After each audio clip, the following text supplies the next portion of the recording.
The world is a tapestry of interwoven, competing and complex trends. Most trends tend to lead or be caused by some form of change, be it gradual or catastrophic. History has described people who have attempted to predict future events as oracles, alchemists, fortune tellers, clairvoyants, mystics, prophets, lunatics, witches, spiritualists, mediums, shamans, sorcerers, wizards, sages, savants, gurus, scholars, philosophers and futurists, and the list goes on. Some that were based on science have since been proven correct. Others have led whole kingdoms to their premature demise. But all societies, no matter their size, location, history, economy, beliefs and ambitions, over time immemorial, always have and always will have the same common denominators underpinning their existence. Managing and understanding these denominators and their future impact is fundamentally very important. This is critical for local government for many reasons, not the least of which is our ability to become sustainable over time. Everything we do has a very long-term impact, but what isn't often said is that everything we don't do can have just as large an impact. This is true for the public works function of a local government enterprise, because what we build today needs to survive what the future will bring tomorrow. By observing some unfolding trends and then breaking them down into the lowest common denominators, our group was able to use a handful of conclusions to underpin not only our decisions, but give us the vision to future-proof the City of Ryde. In doing so, we may even influence others in the process. Our group management plan sought to address 5 common denominators. Number 1, change is a constant, and with change comes risk and opportunity.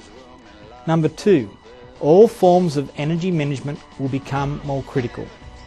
Number 3, materials are going to become more expensive to purchase and much more difficult to economically dispose of.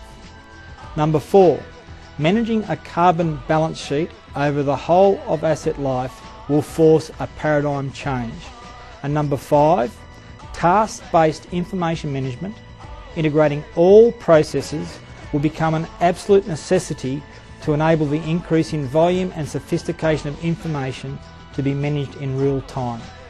To meet these challenges, the Public Works Group City of Ryde needed to be totally flexible and adaptable in our approach to problem solving, as well as leveraging opportunities that will arise during periods of rapid change. There is a saying, where there is confusion, there is profit. This was never far from our thoughts with every process we completed. We needed to understand and plan at the concept stage all activities using basic principles of energy conservation to minimise exposure and maximise output. This involved better interaction with those whom Public Works supplied the end-use service or asset to, as it is predominantly others who influence our ability to maintain those assets into the future. The difficulty being that those who work at the concept stage often aren't familiar nor overly interested in what the whole life cycle cost means longer term. We needed to develop processes and subsequent deliverables using a cradle to cradle versus a cradle to grave mentality. Anything that can have a constantly renewable life cycle is more effective, especially as disposal costs rise and new materials become more expensive. We needed to adopt a form of activity and geospatially based management that could integrate seamlessly, autonomously and be driven from the ground up as well as the top down, as the ability to manage an increasingly sophisticated landscape was fast outstripping our ability to keep up. This is our story. Most generic asset systems only look at measuring what has happened in the past, or at best what is scheduled to happen next. Rarely are applications derived that can be used to forecast shortfalls in service levels or finances from previous metrics, management accounting or customer service requests. After all, the whole idea of system integration is to help take risk out of the equation, reducing guesswork and enable control of the 10-year financial plan. What is needed is a management system that will allow council's information to be managed within the human scale. To address this need, it is proposed to create the Geospatial Program Integration Management System, or GPIMS. This year, Infrastructure Integration has embarked on establishing the proof of concept of GPIMS. This has included carrying out an open space audit and enabling information to be collected in the field and then synchronised with asset information. The resultant information can then be viewed on a map and linked to other databases. We have been able to create a trial system that is more complex than Domain.com in a 2.5-week period using free software available from the internet. The new financial year will see the full development of GPIMS progress to develop a real-time system that is integrated well enough that the real interdependencies are mimicked in the 10-year financial plan. Infrastructure Integration's other accountability is for stormwater management. At the start of the financial year, 2 out of 4 floodplain risk management plans for the local government area had been completed. During the year, Council commenced the remaining 2 plans, which are both 3-year projects. Council successfully obtained grant funding for these projects, meaning the cost to Council will be 1/3 of the final expenditure. This year, Council was also recognised by the Institute of Public Works Engineering Australia for the Stormwater Enhancement Project at Strangers Creek. The completion of the 2 remaining floodplain risk management plans will mean Council will have flood maps, levels and forward projects identified so that they can be incorporated into planning documents and 10-year plans. Ryde, like most metropolitan councils around Australia, has been accumulating public works and community infrastructure for many decades. We now have $2.3 billion worth, and over the last decade, as more and more of it requires replacement and upgrades, how we manage these assets within our means has become increasingly important. Using GPIMS is a critical part of making sustainable assets a reality. We need to know where and the condition of thousands of sections of assets and to plan for their replacement before they fail or become a problem. The Asset Systems Unit was established to make sure this happens for all of Ryde's assets. Because of the sheer quantity of data and information to be managed, we have restructured our information systems, are better using modern technology and are progressively updating our data. As part of this, all the unit staff now use phone cameras to capture potential works with the picture and GPS coordinates. So far, with 1/8 of the area done, we estimate there are 6,000 footpath repairs alone needed, 30% of these caused by tree root uplifting. For stormwater each year, we do about 5% of the pipe network with CCTV. For buildings, we are finding out in detail all about them, including the proper maintenance programs and what it will take to deal with the deficiencies, ready to overhaul the whole portfolio.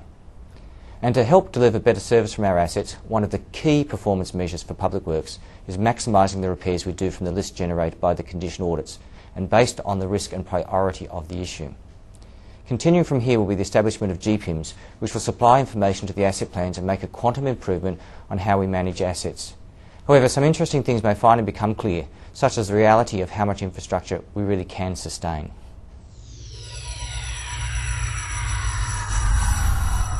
To ensure the operations unit is sustainable into the future and remain Council's preferred service provider, we have needed to focus on the following 3 areas over the past 12 months. Firstly, the unit has undergone a restructure to align with the accountabilities resulting from Council's outcomes framework. The benefits of this new flatter structure are that the accountabilities are grouped and are better aligned to work disciplines and customer service.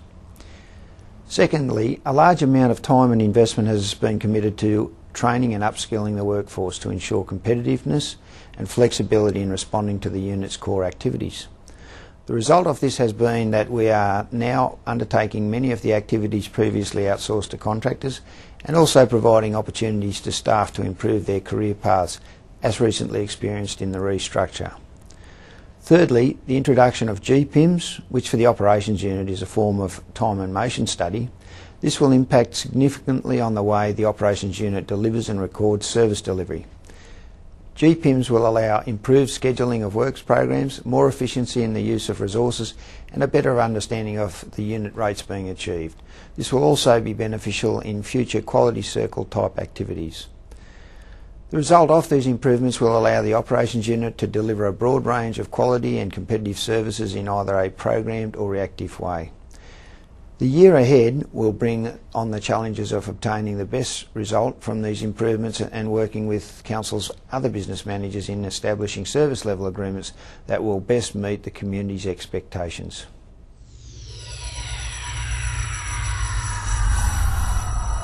The Business Infrastructure Service Unit evolved from an idea to go where few councils have successfully gone before and develop a culture of flexibility, forward thinking and income generation. Although not new concepts, the outcome framework and recent Public Works restructure freed staff to change the culture and plan for these ideas and all possible opportunities. As most councils rarely support some of these concepts openly, opportunity did actually knock but once.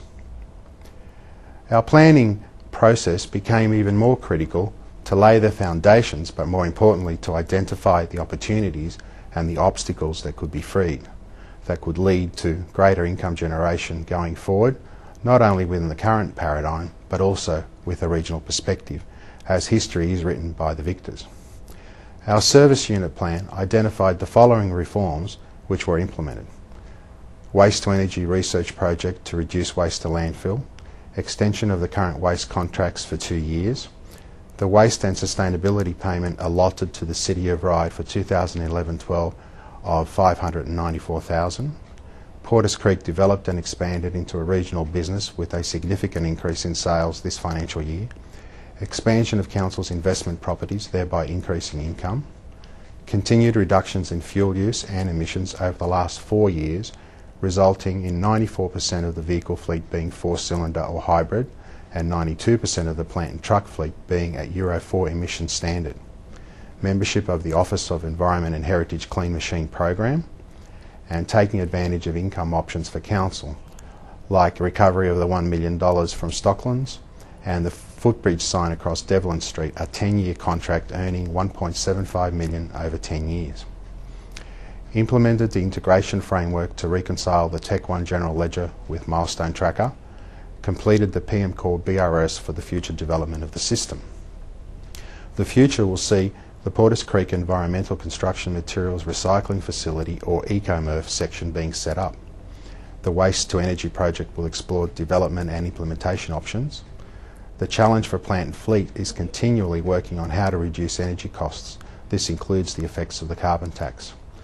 There are also many opportunities ready to be further developed in relation to reduction of costs and impositions, income generating opportunities in the investment portfolio, progression to a property trust model, advertising business planning to be completed and income options unlocked, a Porters Creek Operations Centre with a regional focus, the waste and sustainability payment criteria being met, which will lead to an allotted payment of approximately $700,000 plus for Council. The challenges in the future will unlock greater opportunities and benefits for Council. The Business Infrastructure Unit, with its highly trained, productive and flexible staff, stands ready to capitalise on all of these, ensuring a greater return for Council. Thank you.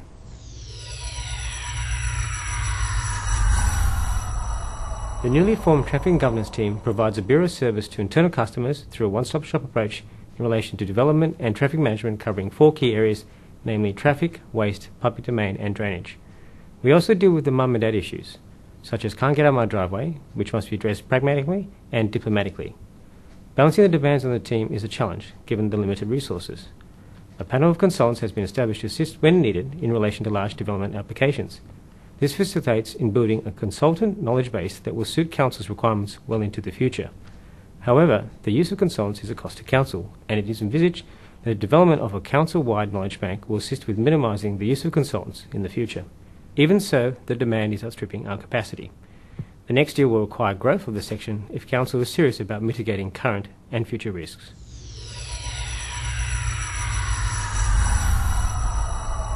Project development. We're a new unit, we're a one-stop shop. I haven't even had our first birthday yet.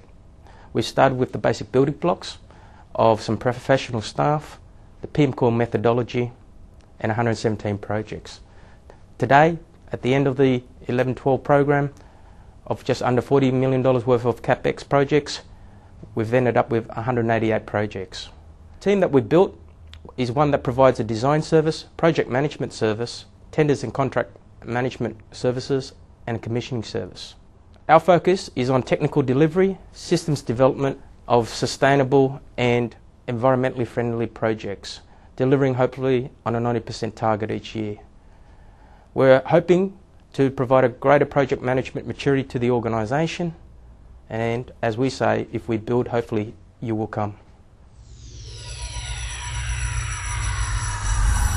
Establishing the coordinated delivery of over 200 projects in 4 groups with extremely complex processes requires a consistent documentation, guidance and metrics. To promote a sustainable project management approach this year, we have developed a number of simple and easily understood pictograms, flowcharts and policies.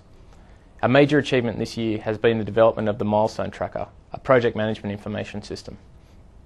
This application, developed in-house for use by over 100 staff, allows for the monitoring of council projects by individuals and management. Monthly project and milestone reports are generated from the system along with on-demand dashboard reports and graphs. It has real-time connectivity to council-wide financial, corporate reporting and document management systems. A system such as this is transparent, systematically monitored and allows for the milestones to be better managed. The General Manager also requested that we develop a standalone system to track council objectives. Next financial year will see the full development of the PM Core system, partnered with LG Software Solutions.